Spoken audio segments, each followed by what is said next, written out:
novom izdanju emisije 1 na 1 moj sagovornik je glumac i te ne bilo koji je glumac. Smatraju ga šampionom glume, emocije, boemije. Ostvario je više od 200 uloga u raznim filmovima, pozorišnim predstavama, od kultnog filma Čudo neviđeno ili Ljepota poroka. Govori svoj stav, poznat u javnosti po nekom svom, posebnom odnosu prema kritici, prema ono što ne valja, ne libi se da kaže svoj stav i tako dalje, tako dalje. 1 na 1 glumac Petar Božović. Gospodine Božoviću, hvala lijepo za odvojeno vrijeme i volju da razgovarate za tebe. Ova najava mi liči kao da se spremam za izbore. Ali imate kritičke stavove.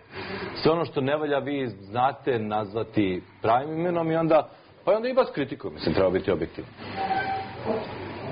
Ja sam prosto začuđen kako ljudi se libe da kažu ono što misle. Kod nas se uvijek omiljenije je da se šuška, da se priča, da se kad se izađe onda od jedan put dobijemo neki fišbajn u kičmi, ukočimo se i glasamo onako kako kažu. Pričat ćemo o toj, pa i o državi, o politici, o svemu. Nećemo puno pričati o najviše o vašem poslu. Da li je tačno da su glumci, nama koji su publika, uvijek na neki način stariji, zato što vas percipiramo možda i prema nekim, ne znam, filmskim ulogama od prije 30 ili 35 godina, pa sad, kako je Petar Božović ostario? Ja vas gledam, još uvijek vizualiziram kroz onu kravatu i onog, ne znam, iz Ljepote poroka, jeli? Da li imate taj problem da uvijek nekako izgledate stariji? Da li ja imam problem? Da. Ja nemam. Da vam ljudi govore, Petre, jeste ostarili? Da, pogotovo žene neke. Sve se neku ženu, dva zembilja nosi. I ovako. Gospodine Božoviću, pa gde se dede onaj lepi zeleni pogled? Ja jedva idem i rekao. Imate li vi neku sliku iz mladosti, gospođo? To prosto je tako. Odnos glumca i ovo. Pa što se Greta Garbo nije pojavljivala zadnjih 20 godina, mislim? Ne može žena da izdrži da dođe neko koji kaže, kako ste bili lepi. Da li je, to su ljudi primijetili, o tom sam čitao, da imate tu policijsku facu. Nekad se to zvalo isledničku. Ne, isledničku. Znate, onaj koji postavlja pitanja. Igrao sam nekog tih uloga dosta uspešno. Jedan put sam igrao bio sam mlad glumac i Miša Žutić i Ciga Jerinić. Igrali su ove izdajnike, neke nemačke špijune visoke. I sudilo im se posle rata, mislim, s razlogom nije bilo ono. I ja sam bio taj mladi vojni, kao islednik. Ručali smo jedan put terasi hotela Park i Pato Stojković bio sa mnom i još neko društvo. A išao jedan oficir pravi, kapetan, onako visok, malo je bio podlapnic, seo tamo. Onda je ustao i došao ovako, zaširio ruke i rekao, izvini, odakle tebi ono, odakle ti znaš kako se ispituje, kako? Ja sam bio prestrašan, mislio sam, uhapsit će me, ali eto to potvrđuje valjda ovo što vi govorite o meni, da sam policijski doušnik. Ne, imate taj izgled, imate taj pogled, taj... Pa pazite. Autoritet neko ko može da postavi pitanje, pa i nezgodno. Pazite se i vi vaših pitanja sad, da vidimo. Dobro sam pitanja. Stoji ovdje ispred vas, Žarko Lušević, knjiga druga knjiga. Prije nego što kažete par riječi o knjizi. Šta reći o sudbini Žarka Luševića? Kako ste vi doživjeli? Vi ste njegov u jednom intervju nazvali, prvo mi je bio kao sin, onda kao brat. Izražavajući blisko s tim čovjekom, glumcem. Pa on je počeo kao moj sin u jednoj drami MV na Skadarskom jezeru, pokojni Milo Đukanović. Ne ovaj, ne daj Bože, o gospode. On se pripremao za polaganje ispita na akademiji i igrao je mog sina. I otišao je i došao i primili su ga na akademiji. Sjećam se, jedan put sam rekao onako u društvu, časti dodaj mi čašu vode, a on kaže neću.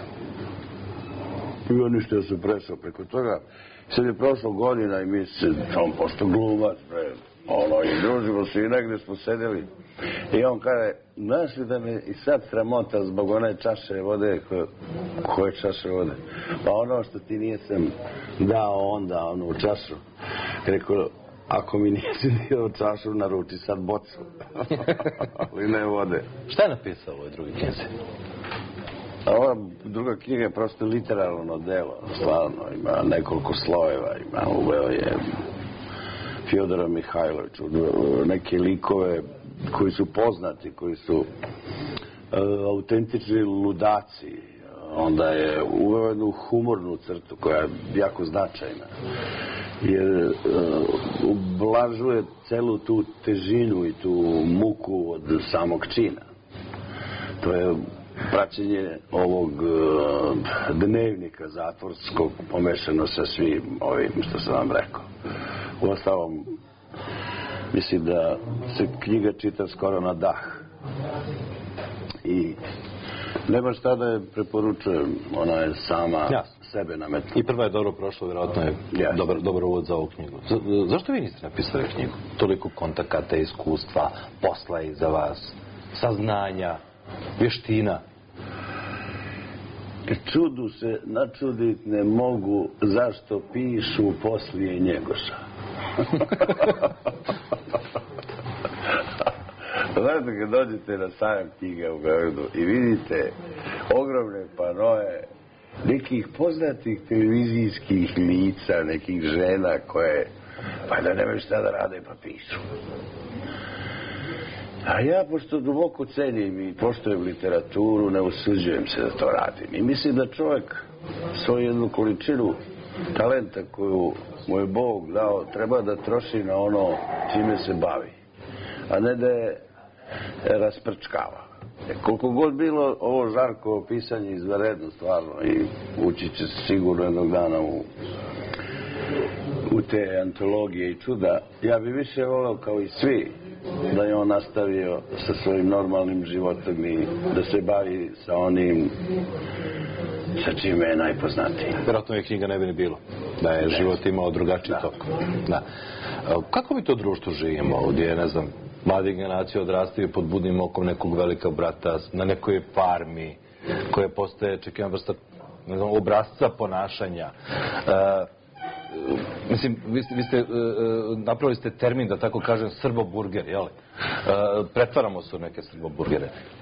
Kakvo je to društvo, Petre, u kojem mi danas živimo? To je društvo u kome je zaista resorno ministarstvo poljoprivrede Republike Srbije napravilo veliki pomak, jer je od naroda napravilo stoku. I nema čoveka koji se tamo ne diči što je bio na farmi. Samo nije svestan u kom svojstvu. Ali to odmah se pospešuje ovim televizijama, pa onda žutom štampom, pa se to. I kako ti idoli da ne utiču na našu decu. To se čak forsira i laže se. Mislim, sve je dozvoljeno, naravno. Glavni urednici takvih televizija i uvek sede u prvim redovima na političkim izborima. Bilo koje partije. I onda mi jao povezanost ovoga, to je sve povezano, mislim. To je sve odavno ubačeno. To odavno... Prvo se uništi kultura jednog naroda. Vojna moć je davno slomljena. Ja sam i govorio baš o tome, o našoj vojsci kao o jednom ferijalnom savezu. Lovačko društvo. Lovačko društvo ili tako. A onda se, evo, sećate se u narodnim pjesmama kad neprijatelj reši, on poseče knezove i popove srpske učitelje. Znači učitelje. Tako su i oni našu školu obezglavili. Mi smo polupismen narod. To je najgore. Bolje da smo nepismeni, da smo čobani, imali bi odnos prema prirodi. Ovako nemamo ni prema prirodi, ni prema poljoprivredi. Da, život kada postaje neki reality, ma šta da to znači, ne znam kako bi se to moglo reći srpskom jeziku. A taj prevod čekam i ja. Kako biste kreativan čovjek? Kako biste preveli reality? Ja ne znam. Mislim, sve je postalo komercijalno, to vam želim reći. Sve je... Reality vam je ono čega se pametan stidi, time se lud ponosi. Kako pokrenuti stvari u jedno društvo da oni idu u pozitivnom smjeru? Teško. Ovo gde smo mi zapali, to je veliki glib. Forsira se nekultura umjesto kulture. Pogledajte samo po budžetima. 0,6. U Srbiji je 0,6. Za vreme Slobe bilo je 6, za vreme Koštunice 4, sad je 0,6. Vidite, sve je moguće, nema se para. Uvek se štrtkalo odmah čim nema para na kulturu. To je najnekulturniji način, ali blizak svima. Niko se ne sjeća Churchillovih reči za vreme rata, kada je došao ministar finansija i rekao da se za kulturu isto tako seče budžet. On ga je pitao, pa čekaj, šta je tebi, pa šta ćemo mi da branimo?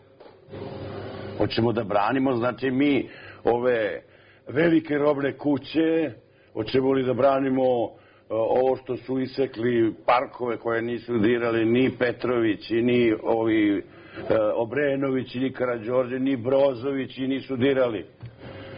Ovi svi mogu da odseču parče Narodnog parka. Evo ovdje ima divan slučaj koga kosa bi mi se ježila, ali nemam šta. Čuo sam da je kupljeno zemljište ispod Narodnog pozorišta. To je isto urađeno sa muzejem, ili tako imate? Da. Ljudi moji, pa mislim, odavno, je li pregoreo onaj što upozorava? Pregoreo osigurač, pa vi to ne čujete? Šta je ovom narodu? On ošte neće da izađe. Muzeji u Srbiji, u Beogradu ne radi ni jedan. 10 godina Narodni muzej, znači ne mogu deca da dođu iz ne znam odakle da vide, to je zato napravljeno. Ali zato kad postoji ona naredba evropska noć muzeja, to bi rekao čovjek, pa kod nas samo muzeji, bre. Ta laž je, mislim, toliko očigledna, to je sve neka lakirovka, neka Potemkinova sela, onako, sela nisu više Potemkinova nego i gradovi. Često govorite o svojim istupima o tim nevladinim organizacijama, da su upliću u živote ljudi, čak i o porodicu. Dobro, to je civilno društvo, to je milju u kojem funkcionišu. Ko? Pa dobro, civilno društvo. Pa čekaj, ne može neko doći da te uči kako ti da voliš svoju decu. Ljudi, bre. Rade to? Pa rade, oni ti sve objašnjavaju. Ti kažeš, da li je ovo moguće? Da li je moguće da razvijemo maštu kod dece? Pa, kako? Što im prodajete one robotike i odmah oružje, odmah ne znam šta, pustiš dete da napolju pravi samo šta hoće od snega, od lišća, od grana, od krpa, od ne znam šta. Kupimo ti posle, nema 100 igračaka i baca ovako, ne znam šta će s njima. Nije ni jedno ono napravilo. Pa u čemu je razvoj te kreativnosti? Znači, dete se rada kao životinja koja treba da opstoji u ovom surovom svetu i onda da razvija te osobine. Naravno, ne da pljačka i krade odmah.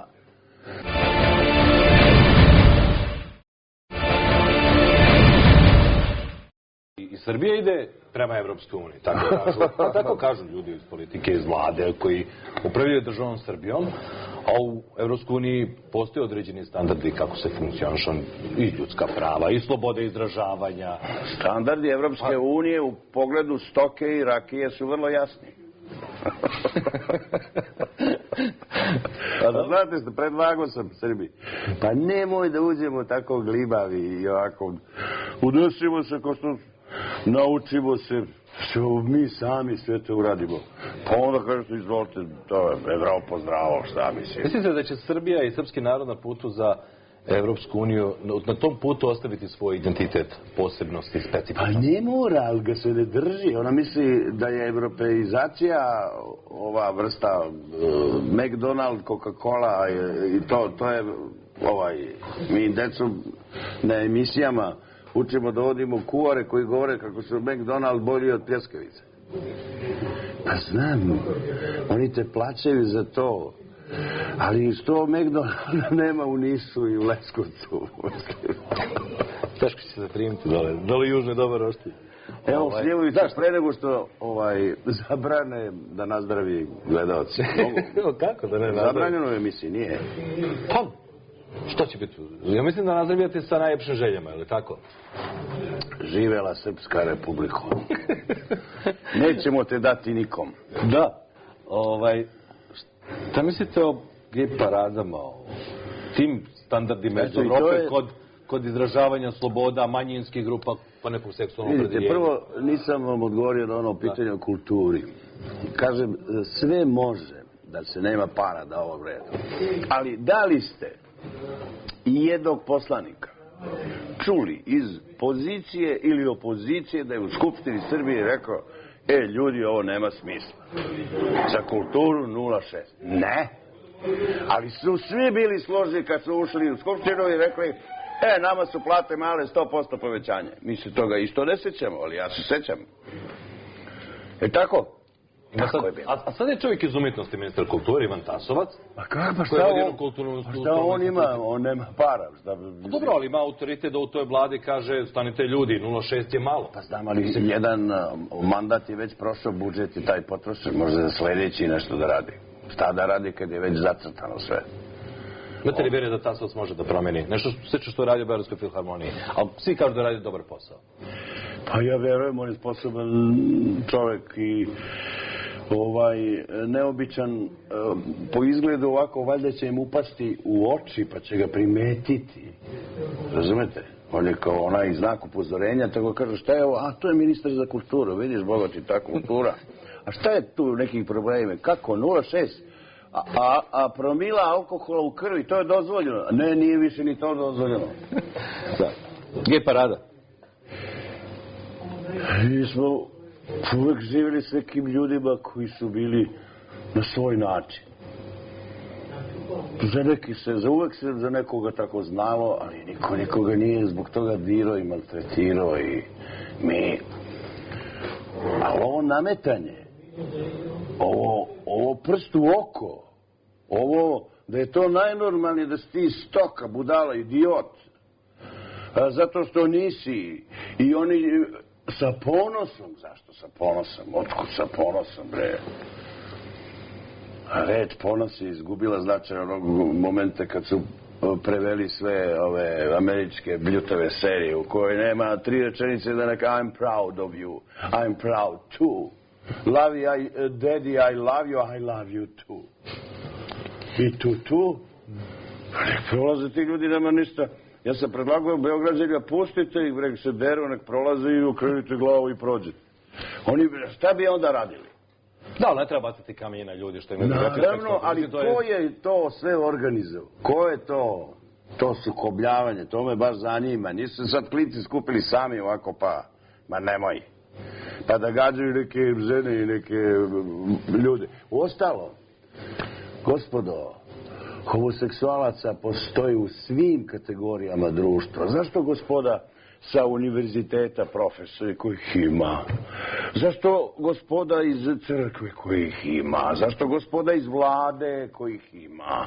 Ne izađu sa tim, a ne dovedu 100 anonimusa nekih koje posle 100 nekih klinaca gađa krsima. Što se ne podmetnu oni? Neki izađu i kažu s pravom. Jovan Ćirilov je prvi izašao na Skupštinu Srbije i tražio prava davno kada ovima nije ni padalo na pamet da prave te incidentne situacije.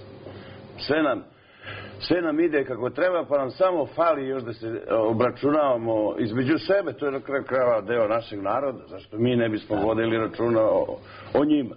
Zašto bi ih povređivali uopšte? Ali nemoj, ma ženite se vi, ali nemoj da mi uzimate decu, bre, i od njih pravite ono što ste vi. Kojim pravom? Gde je to? Pa Božje pravo ne postoji da uzmeš decu, usvojiš i odgajaš ga kao u braku između dve lezbijke i dva pedera. Ma daj, bre. Nije to moj lični stav, nego to je stav i crkve i svega i Boga, bre. Pa ne možemo mi protiv Boga. Kako političare glume? Kakva je njihova rola u našim životima? Su dobri glumci? Šmiranti, glavno. Ali prolaze. Prolazne uloge, evo. Žalosni su. Sve liči na nekako... Dajte, dosta ste vi se obogatili, dosta ste drapali, pustite malo nas, znaš. To se sve tako preliva, onako. Isti odnos imaju i prema medijima, prema ovoj vašoj televiziji, tako da su političari diktiraju telefonom šta da objavite i tako. Znate vi to ostalo vrlo dobro. Sad ste našli mene da vam ja govorim o tome. To je nikad ne zove telefon. Ne zove me za i mene odavno, eto. A ja vam postoje moje pitanje da sam doušnik policijski. Nisam to rekao sam imati isledničku. A isledničku, dobro. Isledničku, da imate taj stav koji... Doći ćeš i ti meni preko puta. Znate, još gledam ovako jače svjetlo. Da. Hvala za ovo svetlo. Kako vam se čini ova nova moderna Crna Gora u poređenju sa nekom starom? Ili onom od prije 25-30 godina? A što mi na muku staješ? Što? Zašto? To je tako. Zašto ne razgovarati o tome? Ali ne moraš mi na muku stajati. Šta ima tu da se objašnjavate? Crna je Gora kao Sveta Gora, ili je to, ili nije ona. Sad je Montenegro, sad je... Što ne bi bila i Karadag kad je Montenegro? Samo drugim jezikom. Da. Njegoš, 200 godina. Kukavlji vladika. Njemu, možete zamisliti u onom Cetinju ispod Lovćina da kiša ne prestaje po godinu dana. Jedan engleski putopisac javio se odatle, pa englesk posao, je li to ono mesto da kiša nije prestala što prošle godine? I sad s ove strane opkorili braća Potorčana, on moli i kuka iz njegovih pisama, iz svega toga on piše o jednorodnom narodu, o jeziku koji je u stvari jedan, belo, bilo, bijelo i bijelo, lepo, lipo, lijepo i lijepo, listovi su jednoga svijeta i tako dalje. Onda piše Luču mikrokozmos za 4 nedelje posta, znači u jednom, što bi rekao Dostojevski, u vrućici, na temperaturi, on napiše tako delo koje brine brigu čovečanstva. I posle toga kao pošto niko od njega nije tražio da se deklariše, on je očigledno Srbin. I svi smo mi se na njega ugledali. A posle nam zabraniše to, pošto napravi se neke države, ovo, ono i sad. Da li je moguće da Crnogorci u Njegošu vide upravo tog Srbina o kojem vi sada govorite, pa eto zbog te sad crnogorske nacije ne žele niti da idu, ili na neki način se drže možda i podelje od Njegoša. Ali šta je sa Srbima? Zašto Srbi? Ja ne znam, kad vi kažete to sa Srbima, ja sam Srbin iz Crne Gore. Ja sam Crnogorac, normalno. Nisam ja Šumadinac, nisam Bosanac, Hercegovac. Razumete? Jasno. To su Srbi iz tih predela. A što ovo što Srbija i Crna Gora nešto se kao... A onda Njegoš prođe onako mimo njih, ništa. Pa njemu su 6 puta ovu grobnicu razvaljivali. Fale i delovi njegovih kostiju.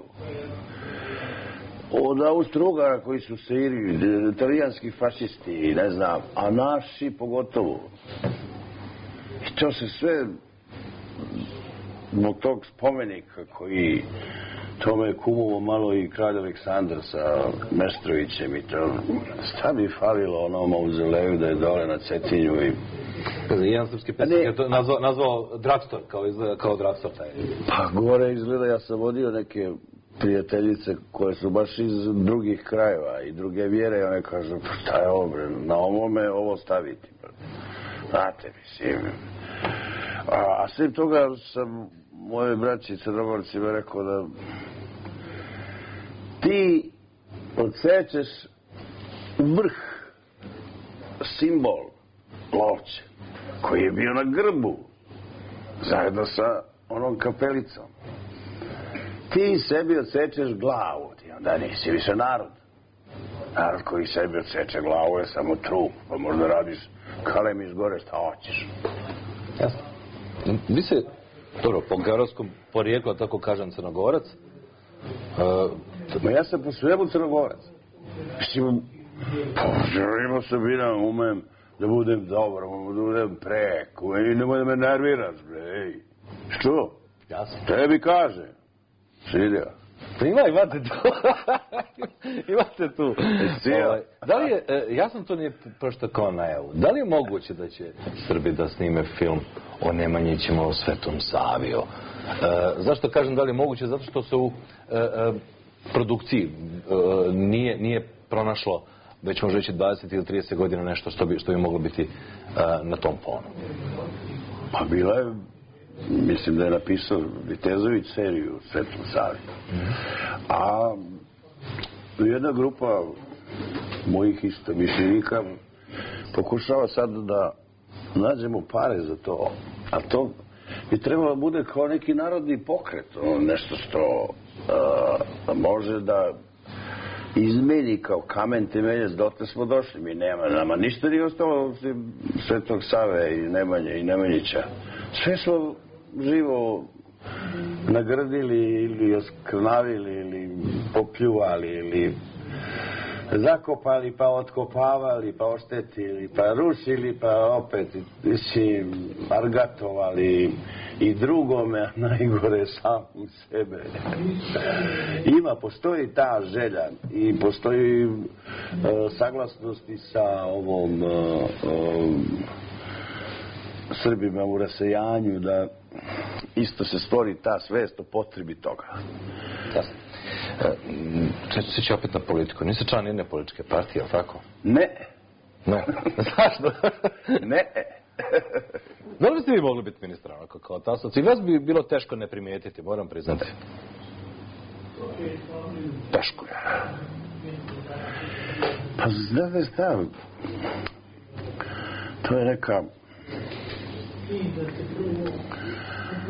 skoro Don Kihotovska borba. A kad bi bio ministar, šta biste uradili? Ovaj kaže, pa ne bi više s tog mesta silazio. Možda vam se osladilo, ko zna.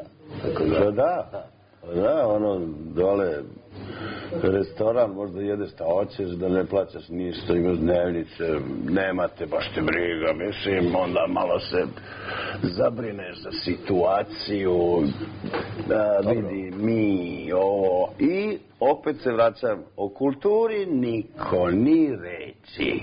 Pa šta ćemo da branimo robne kuće i centre i McDonald's.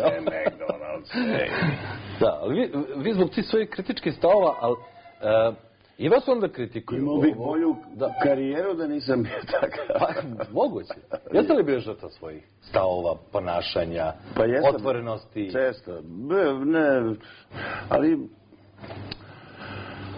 ja sam osjećao da sam u pravu. Sve toga, to sam vaspitan se tako. Moja tetka koja me vaspitavala svako jutro kad idem u školu. Ne kradi, ne laži i ne špijaj. Ti ideš i to, ne kradi. Vidi Kruška, Karamanka kod naših suseda. Ono, jesen postalo 2. Jo, kako, a žica. Moralne dileme. Ja prođem tog jutra, ali jednog sljedećeg. Proučem se, zapne mi ono... Perica, šta to radiš, viče baba Mara. Jao, ja se vraćam, ona žica zapela, pa mi preko glave svuci, ono, ponižen, pojađen. Još ako kaže, me kući, gotov sam. To govorim, mislim, kao primjer kako se to deci usađuje. Mora se dete vaspitavati. Čovjek je častan od detinjstva. Svi to uspjeli u svojoj porodici. Zbog gledalaca, kažem, izrazim iz ratnog sirotišta, otac, ako se ne vrlo na Golom otoku, bili ste jedno vrijeme streskom, pa onda u glumačke vode, nakon, na 2 fakulteta ste bili, pravo, filološki, tako, pa onda u glumu. Bogat život, da tako kažem. Jedan brak, razvod, imate sina, pa unče, prepostavljam se zbog toga veoma srećan čovjek. Pa sada u svemu deceniju života, da kažem, nova ljubav, ili tako? Bogat život puni, ono, puni ko broj. Da, pa... Jeste vi to uspjeli kod svoje djece? Jeste uspjeli to kod svog sina? Ono što mu govorite sad, što vama tetka stavila u globu? Pa on je u svemu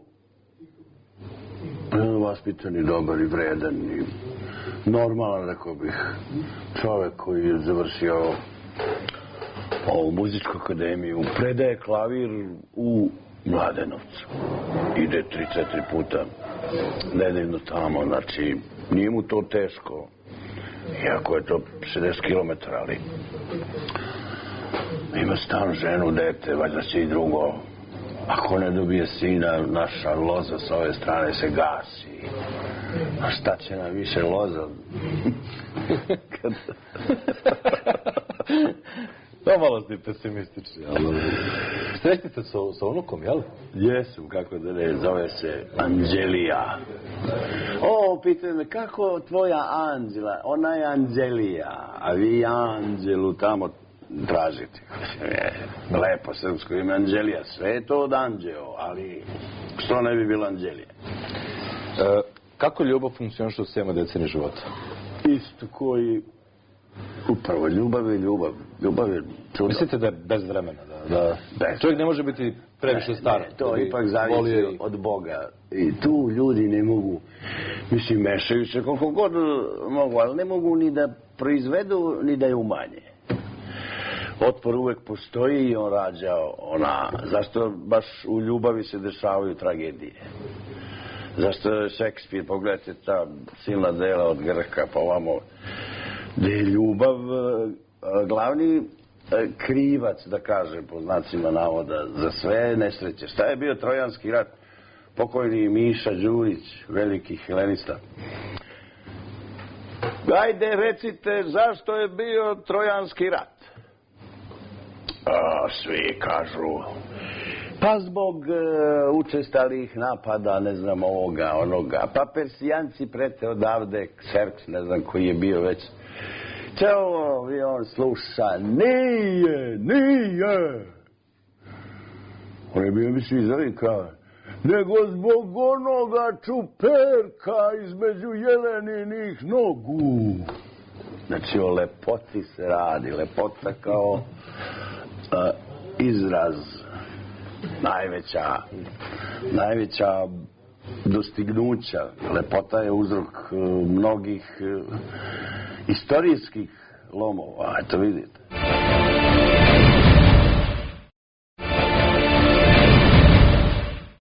Kakva je ta sudbina vaše porodice u smislu tog Golog otoka, tog problema sa starom državom? Jer je to utjecalo na vas da vi imate. A nije imate u suštini. Vi ste 90. godina, kažete sami, ono što ste pričali da ste patili zbog raspada te države, da ste bili na neki način utučeni zbog svega onoga što se događa na ovim prostorima. Kako ste to sve pomirali? Na mene to jako... To, ako ima stresa, ja sam tada doživio stres i razmišljao sam o 2 opcije. Da li ide linijom asketizma ili hedonizma? Pa se prikloni hedonizmu, jer asketizam ne bi izdržao. Ja, negdje me Bog opomenu, ovo će potrajati duže nego što ti misliš. I eto tako dođu do raznih problema sa sobom, ali hvala Bogu, Živi glava na ramenima. Da. A mnogim smeta, pa ne mnogim, nekim smeta, pogotovo kada vi druge kritikujete, onda vas, ja ću reći na primjer, neprimjeren način vas kritikuje. Jedna književnica scenarista šta li već radi, nazvao si je debelim čovjekom 200 kila, pijancem, koji je to našao nešto da kritikuje, kako vaša poruka javnosti i tako dalje, tako dalje. Kako beše se zove? Srbljanović. A da. Veoma oštro, neuobičajeno oštro, obzirom da Petar Božović nije od juče. Kada se radi o nečemu, ja nju nisam ni pomenuo, niti izazvao bilo čim, sem što sam čuo da se piše drama o Gavrilu Principu u godini 100-godišnjice obilježavanja atentata i rekao sam otprilike da će sad se naći neki pisac koji će napisati da je on Bin Ladenovac, terorista i tako dalje i zbog toga će dobiti normalno evropsku nagradu i tako dalje i kad se ona pojavi, pa posle ispada da i ona piše dramu o tome i na kraju piše u Beču, u Burgteatru. Eto vidiš kako se to poklopi i odatle taj napad na mene. Hteli su, modeli me te novine da govaram, nisam zaista hteo u taj sukob da ulazim jer me se ti ljudi jednostavno ljigavi su za mene. Ako govorimo o ratnom profiterstvu, ono postoji u svim ratovima. Svi su se obogatili negde na vojnim onim liferovanjem robe, pa nešto smanje ili nešto ovo i taj višak su uzimali, zna se to. Ali to je skoro normalno. A međutim, duhovni profiteri koji jure da optužuju svoju zemlju koja prepuna bolnih rana samo i da stavljaju grku travu na gorku ranu, na ljutu ranu i da zato dobijaju pare i nagrade, sa njima neću da razgovaram. A Biljana Srbljanović je jedna od tih samo. Da. Pomenu za 100 godina Prvog svjetskog rata, Gavrilov atentat na Franca Ferdinanda. Ovdje je to aktualna tema i bit će vjerojatno tokom ove 2014. godine čak i od inicijativa da se pravi spomenik Ferdinandu u Sarajevu, pa da ne kažem nekih drugih stvari koje će sigurno biti u javnom prostoru. Kako vam se to izgleda? Ta 100-godišnjica i taj jubilej? Sve što moglo da izađe iz njega. To bi izgledalo ovako kao revizija istorije koja se odavno radi, mislim. Došao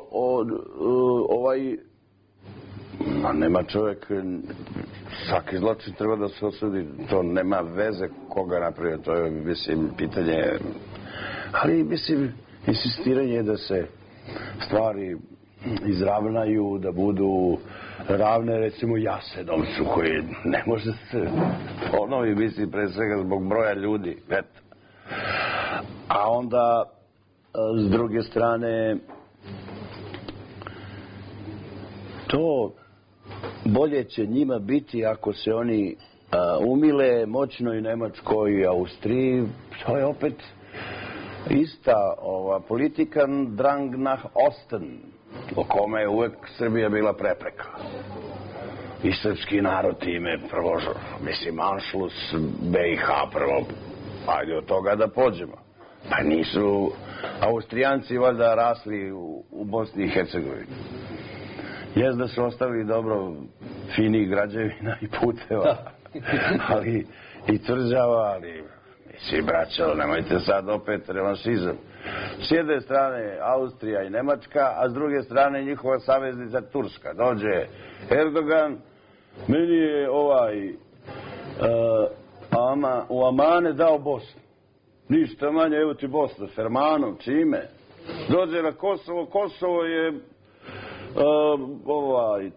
Turska je Kosovo. Mislim.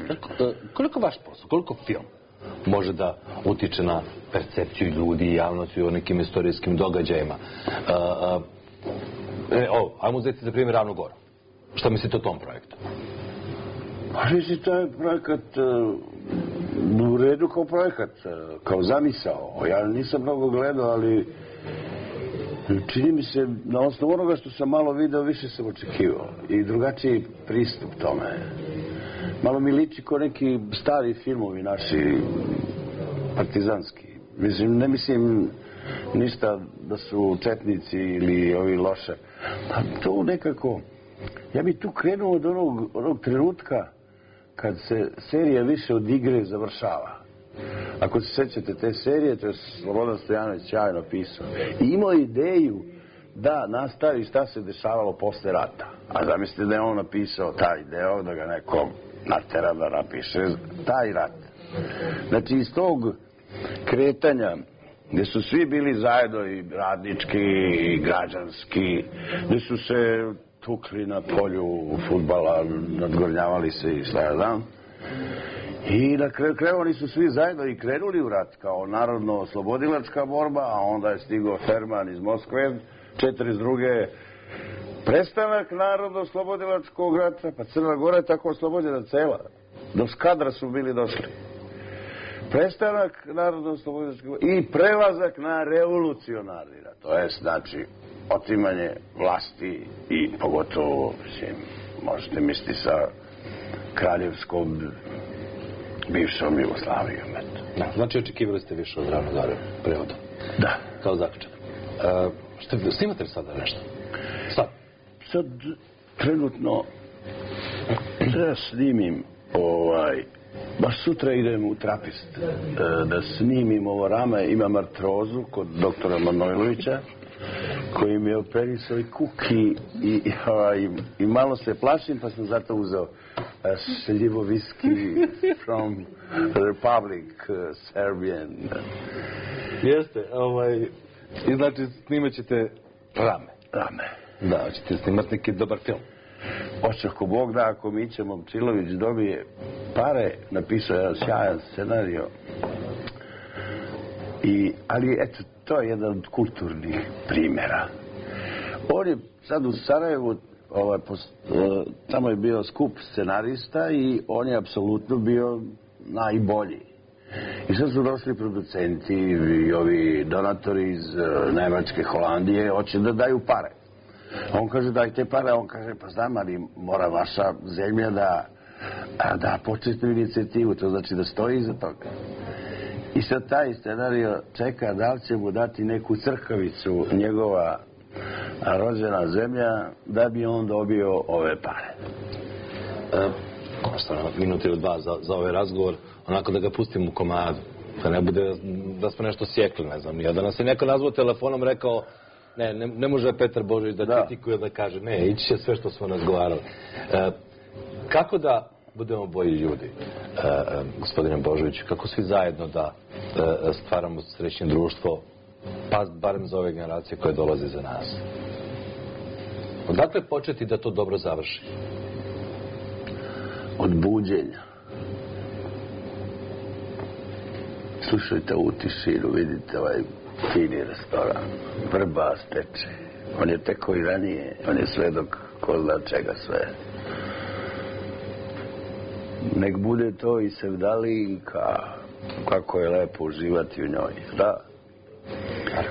Kad bi svaki Srbin rekao ja sam loš građanin, Srbija bi za koju godinu procvetala i sve moralne sprege okolo bi popucale.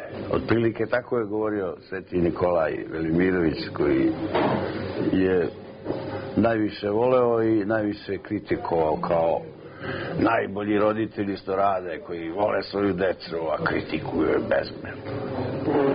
Znači da je kritika vrlo važna i to ona objektivna, ona